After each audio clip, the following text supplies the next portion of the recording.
ব্রিটেনের ইতিহাসে কখনোই মন্ত্রিসভায় অর্ধেক নারী সদস্যের উপস্থিতি ছিল না। এমনকি এর আগে কখনোই কোনো নারী দেশটির অর্থমন্ত্রী তথা চ্যান্সেলর অব এক্সচেকার হিসেবেও দায়িত্ব পালন করেননি।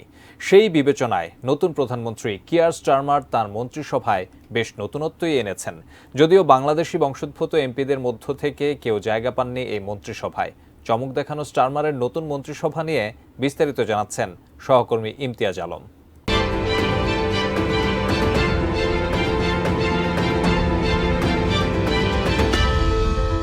ব্রিটেনে দীর্ঘ ১৪ বছর পর ক্ষমতায় ফিরেছে লেবার পার্টি। দলটির নেতা কিয়ের স্টারমারকে এরই মধ্যে প্রধানমন্ত্রী হিসেবে নিয়োগ দিয়েছেন রাজা চার্লস। নিয়োগের পরপরই নিজের মন্ত্রিসভা চূড়ান্ত করেছেন স্টারমার। লক্ষণীয় ব্যাপার হল ২২ সদস্য বিশিষ্ট এই মন্ত্রিসভার ১১ জনই নারী।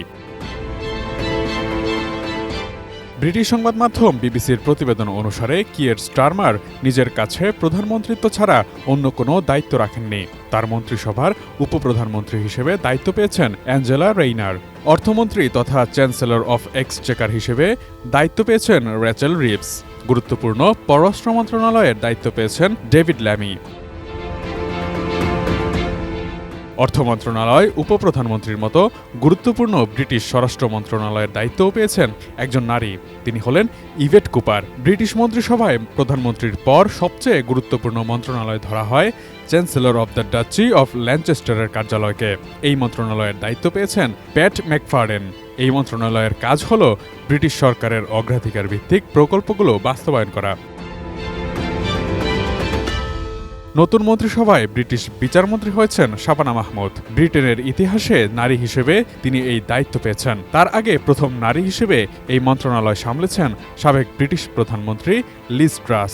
২২ সদস্য বিশিষ্ট এই মন্ত্রিসভায় তিনিই একমাত্র মুসলিম মন্ত্রী। এছাড়া কিয়ের স্টারমারের মন্ত্রিসভায় প্রতিরক্ষা মন্ত্রী হয়েছেন জন হ্যালি এবং স্বাস্থ্যমন্ত্রীর দায়িত্ব পেয়েছেন ওয়েস স্ট্রিটিং। ব্রিটিশ শিক্ষামন্ত্রী হয়েছেন ব্রিজেট ফিলিপসন।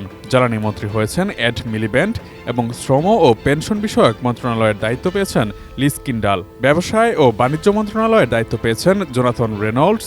আর পিটার কাইল পেয়েছেন বিজ্ঞান, উদ্ভাবন ও প্রযুক্তি বিষয়ক মন্ত্রণালয়ের দায়িত্ব। তাছাড়া পরিবহন মন্ত্রণালয়ের দায়িত্ব পেয়েছেন লুইস হেই। পরিবেশ মন্ত্রণালয়ের দায়িত্ব পেয়েছেন স্টিভ রিড। লিসা ন্যান্ডি পেয়েছেন সংস্কৃতি বিষয়ক মন্ত্রণালয় এবং উত্তর আয়ারল্যান্ড বিষয়ক মন্ত্রণালয়ের দায়িত্ব পেয়েছেন হিলারি বেন। স্কটল্যান্ড বিষয়ক মন্ত্রণালয়ের দায়িত্ব পেয়েছেন ইয়ান মুরে। ওয়েলস বিষয়ক মন্ত্রণালয়ের দায়িত্ব পেয়েছেন জো স্টিভেন্স। এছাড়া পার্লামেন্ট তথা হাউস অব কমন্স বিষয়ক মন্ত্রী হয়েছেন লুসি পাওয়েল।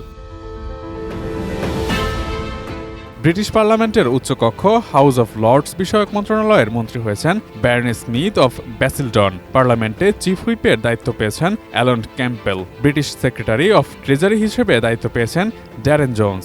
অন্যদিকে অ্যাটর্নি জেনারেল হয়েছেন রিচার্ড হার্মার। তবে এবারের নির্বাচনে লেবার পার্টি থেকে ৪ জন বাঙালি বংশোদ্ভূত এমপি নির্বাচিত হলেও তাদের মধ্য থেকে কেউ জায়গা পাননি এবারের মন্ত্রিসভায়। Imtiaz Alam, desk report, ATN news.